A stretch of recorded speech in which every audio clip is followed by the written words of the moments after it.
खुल जा SIM SIM. कहानियों के खजाने से निकली आज की कहानी का नाम है मुझे अभी बताइए, खुश और गमगीन। चलिए कहानी शुरू करते हैं। बच्चा क्यों रो रहा है? शायद उसे भूख लगी है। लड़का गमगीन क्यों है? शायद उसे अपने अब्बा जान की याद आ रही है। लड़की खुश क्यों है? उसे नए कपड़े मिले हैं।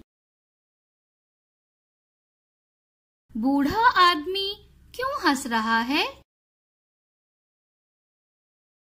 उसने एक मजेदार लतीफा पढ़ा है।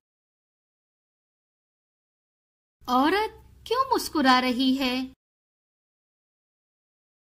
उसके बच्चे चुपचाप बैठकर पढ़ रहे हैं। वो औरत क्या सोच रही है? वो शर्मा रही है।